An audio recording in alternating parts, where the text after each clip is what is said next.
Good afternoon and Merry Christmas to all of you.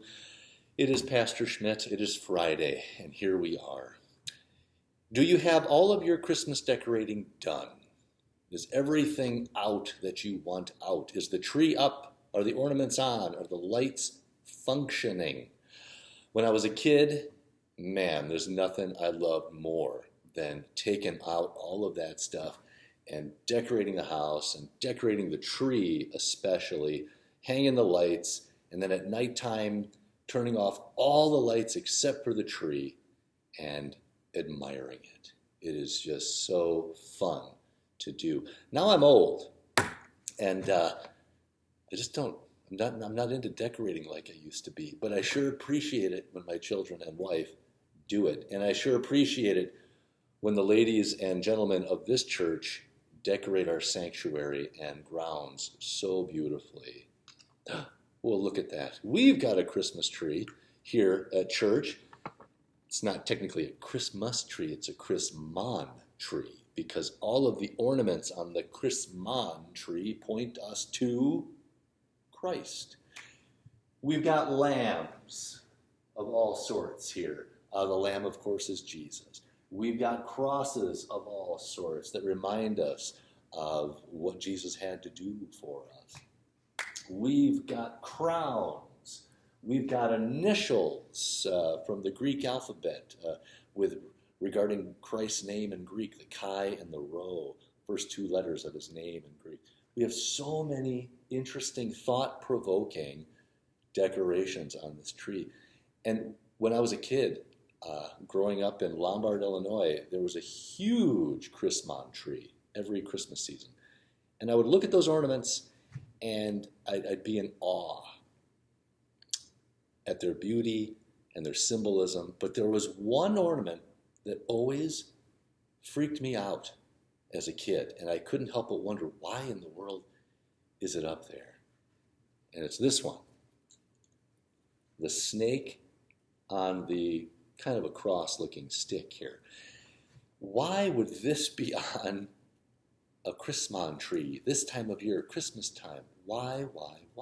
Well, it points us to an Old Testament account when the children of Israel are walking around the wilderness, and it's 40 years of walking around.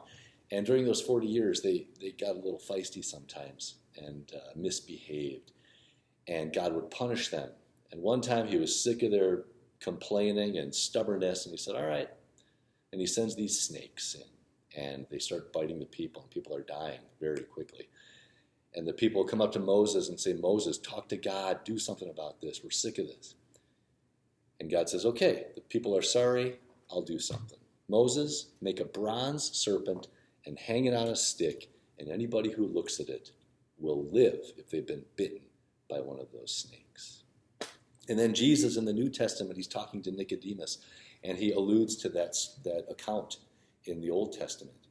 And he says, hey, Nicodemus, scholar of scholars, who's supposed to know everything about the Old Testament, that wasn't just some story.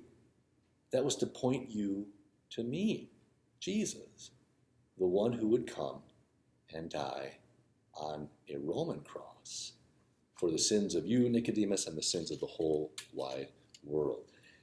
Is this appropriate? Absolutely.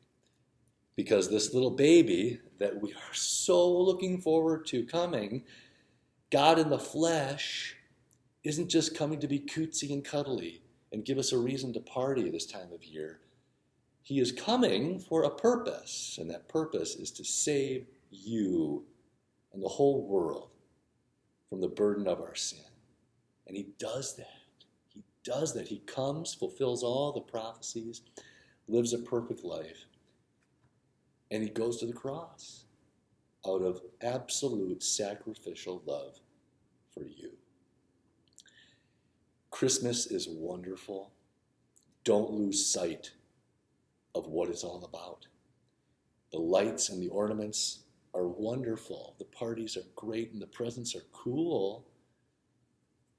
But it's all about Jesus. It's all about Jesus coming in the flesh so that that flesh could be nailed to a cross and so that we could be spared punishment eternally and temporally. The punishment of depression and sadness over our sins. We get to give it away, all because Jesus came in the flesh on that Christmas day.